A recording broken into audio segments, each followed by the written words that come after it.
I'm about to plant some of the tulips. I think I'm gonna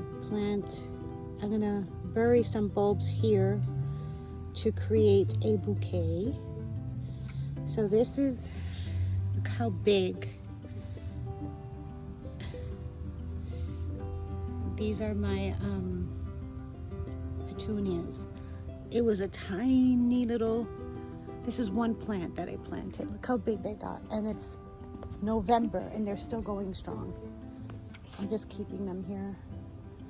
And they're pretty because they're like purplish, so they go with the fall colors. But anyway, so I'm starting the process now. I cleared out some of the mulch and I'm going to bury some red bulbs here. This is like by my entranceway. So I think it look nice there. Okay, so I started digging my hole and you'll see I have pretty good soil. There's a nice little worm in there. Worms are good, by the way. So what happens when I start digging a hole is I never know what I'm gonna find underneath, because I've had people, so before I had mulch here, I had stone mulch, like rocks, and a membrane or like a piece of material that covered to prevent weeds. So sometimes I found that in there, and the rocks that I used to have here are still in the earth. The guys who did the work, they sometimes they take shortcuts and they just bury the stones instead of taking them away. So this part here is really soft because I had something there before. This part was hard to dig up. So anyway, it should be about 6 inches deep. Let's measure. So from the top, yeah, it's about 6 inches deep. The shovel's about 6 inches. So I'm going to put a few of the tulips in here. These are grubs. These are grubs. They're not good.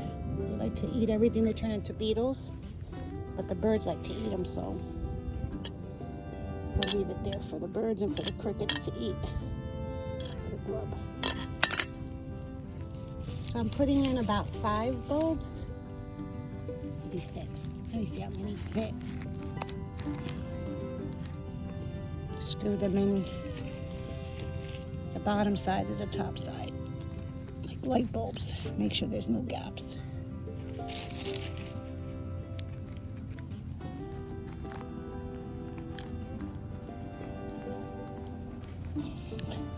I'm packing them close together because it's going to come out. I want it to look like a little bouquet. I could fit another one in there. Okay. See you next spring.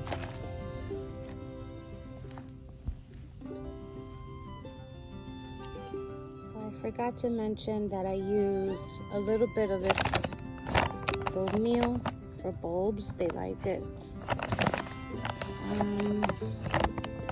You can use different types of fertilizer. It comes with this measuring cup that's for one bulb. This is for a bunch. So I put this much in there with the soil. Put some water. And there's different types. You can use biotone or plant tone. You know, according to the experts, bulbs don't need a lot of fertilizer, and they have pretty good soil. But I do it just, I don't have to do it in the spring. I think it's good to give it a little bit of food. And that's why I leave the leaves there too. They decompose and makes compost. Okay. So in the spring, these suckers should come up.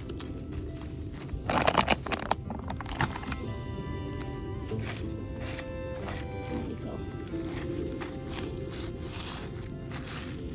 Okay. So let me show you what's growing near it. It's this petunia, and this is dianthus. or pinks.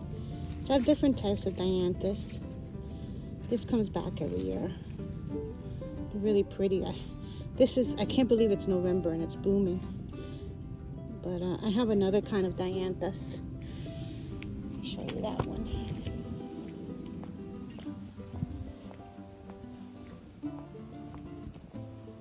This is dianthus too. It's like a bluish spikier. Here it goes again. I love these plants because they are maintenance free basically for me. Here's some more dianthus. These are not blooming. But these plants, dianthus is part of the carnation family. And they come in all different colors and foliage types. And they usually mound like this. And they grow wide. They're so easy. They really don't need much. And they grow in sun or partial sun. My sedum are doing so pretty.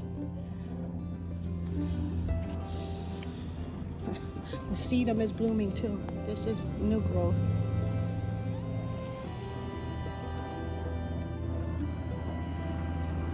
Okay.